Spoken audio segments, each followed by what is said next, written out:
नमस्कार दोस्तों, स्वागत है आप सभी का स्टडी है इसकी एक और नई वीडियो में। और आज की वीडियो में आपके साथ बात करने वाला हूँ डीकार्बनाइजेशन के बारे में। देखिए दोस्तों, सबसे बड़ी बात यहाँ ये निकल के आती है कि इस बार हमारा जो मेन फोकस आ रहा है वो आ रहा है दोस्तों, कहीं ना कहीं कुछ चीज़ों में हम लोग कार्बन का जो यूज़ है उसको कम करवा सकें। और अगर बात करें हम लोग ऑल ओवर वर्ल्ड में कहीं पर भी बातें, तो कार्बन का मेन जो सोर्स आता है वो आता है व्हीकल से।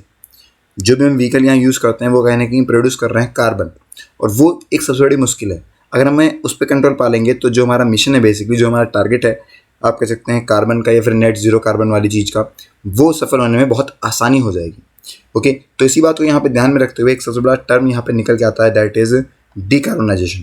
तो ये क्या है, इसके बारे में हम लोग अपनी आज की वीडियो में डिस्कस करने वाले हैं, और इसको लेकर क्या बातें करी गई हैं वो भी हम अपनी वीडियो में देखने वाले हैं। तो वीडियो को अंत तक पूरा देखिएगा। कहीं पर कोई डाउट होता है तो वो भी आप मुझसे पूछ सकते हैं कमेंट सेक्शन में। अब स्टार्ट करते हैं, पर उससे पहले बता दूं आपको, अनअकैडमी की परफॉर्मेंस पिछले 2 सालों से बहुत बेहतरीन चल रही है। आप लोग देख सकते हैं 0% की का फ़ायदा भी आप लोग उठा सकते हैं आज से ही।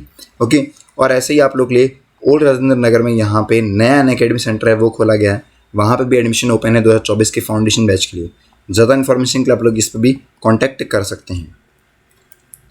अब देखिए दोस्तों, यहाँ मैं बताना चाहूँगा बेसिकली आपको क्या हो रहा है।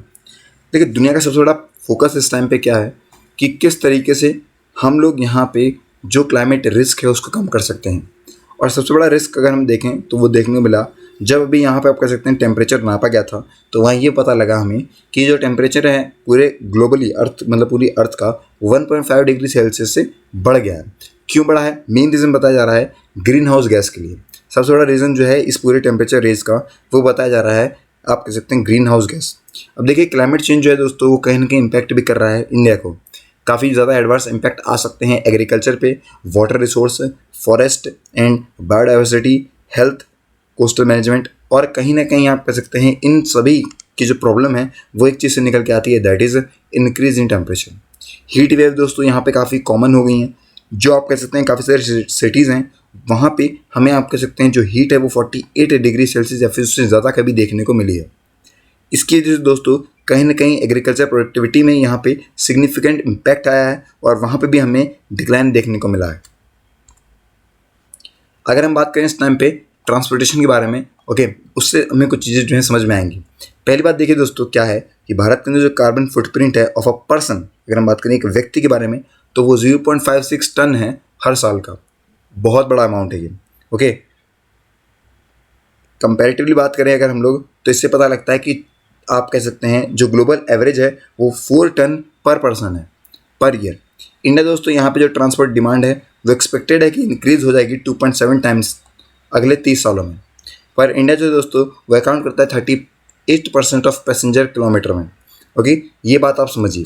भारत के पास दोस्तों यहाँ पे भी रजिस्टर्ड व्हीकल जो है मात्र 3.5% है।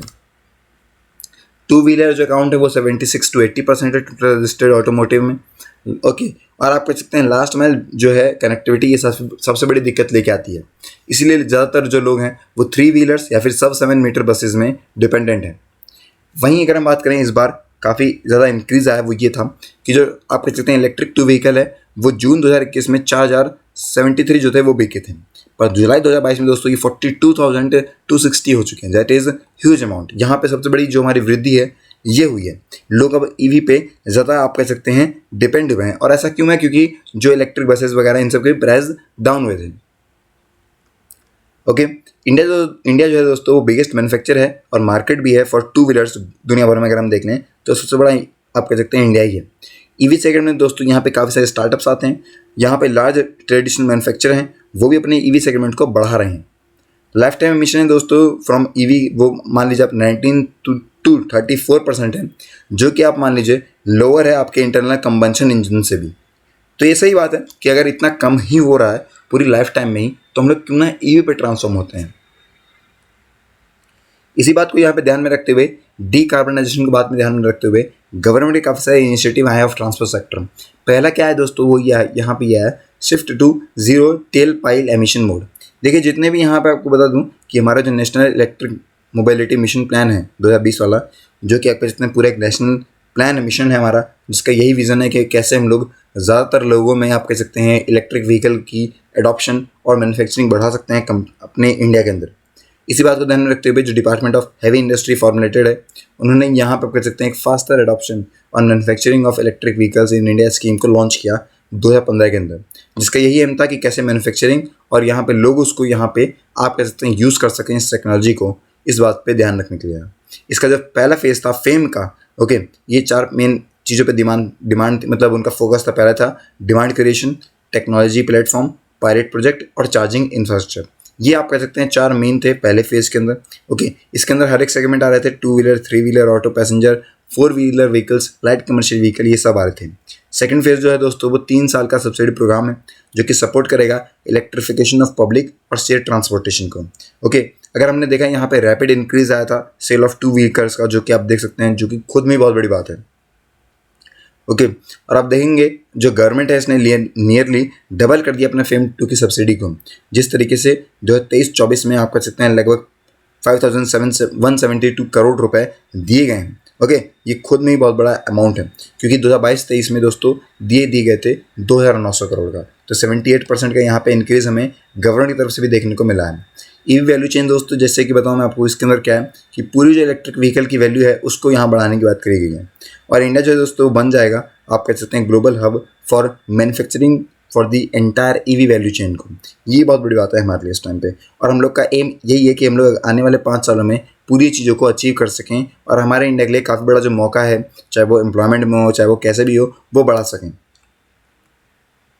पर कुछ चैलेंजेस भी हैं, जैसे पहला ये चैलेंज है दोस्तों, जिस तरीके से इनिशियल परचेज आई थी या फिर जो प्राइस था वो काफ़ी आप कह सकते हैं फिक्स्ड बैटरी पे था, जो कि आप कह सकते हैं ग्रेटर है than the internal combustion engine से। जो टोटल कॉस्ट है ओनरशिप बेसिस पे ईवी की वो चीपर हमें देखने को मिलती है, ओके। देखिए सेकंड आता है दोस्तों जो 2 व्हीलर ईवी सेगमेंट है, ये आप कह सकते हैं ड्रिवन लाए गए बाय द स्टार्टअप्स और या फिर कोई नया जो वो है उनकी तरफ से।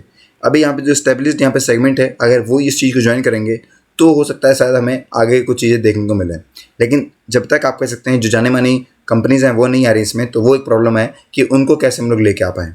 थर्ड दोस्तों ये है कि चाहे कितना भी आप लोग पॉलिसी इनिशिएटिव ले आएँ, और यहाँ पे सबसे बड़ी दिक्कत है वो है चार्जिंग इंफ्रास्ट्रक्चर की। ये बहुत बड़ी बात है कि लोग गाड़ी तो लेने पर चार्ज कहाँ करें, और अब ये होता है ना कि आप मान लीजिए कहीं आप बाहर जा रहे हैं तो अब आप उस हिसाब से नहीं ले सकते कि कहीं हमारा दूर जाना पड़ा, कहीं चार्जिंग नहीं मिली तो हमारी गाड़ी तो रुक ही जाएगी, ये भी प्रॉब्लम है, ओके। तो इनके कुछ अगर सॉल्यूशन निकल पाते हैं तो हमारे लिए बहुत आसान रहेगा कि हम लोग इन चीज़ों को अडॉप्ट कर सकें। इसके लिए काफ़ी सारी चीज़ें हैं। पहली चीज़ें यहाँ पे डेवलप कर सकें फास्ट चार्जिंग टेक्नोलॉजी को। दूसरा दोस्तों जो गवर्नमेंट की फर्म्स जैसे कि BHEL, बेल होगी, ये सब साथ में काम करें और एक चार्जिंग मैन्युफैक्चरिंग का पूरा आप कर सकते हैं चेन बना दें। थर्ड ये है दोस्तों जो भी अपॉर्चुनिटी चार्जिंग या फिर हाइब्रिड बैटरी स्टोरेज कॉन्सेप्ट है, इसको लेके आप कह सकते हैं लाया जाए, उस पर बातें हों, उस पर मतलब काम चले, उस पर इन्वेस्टिगेशन हो, तब जाके एक सॉल्यूशन निकाला जा सके।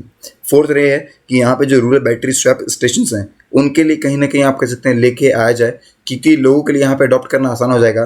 बैटरी स्टोरेज वगैरह की बात जो है वो आसान हो जाएगी अगर हमारे पास क्वालिटी आ जाएगी रिमोट एरियाज़ में भी, तब आप कह सकते हैं हमारे लिए काफ़ी आसानी होगी कि हम लोग आप कह सकते हैं इन चीज़ों पर डिपेंड हो सकें, पर अभी के लिए तो नहीं हो पाएगा, ओके। तो ये सारी बातें जो कि हमें समझ में आती हैं डीकार्बनाइजेशन से।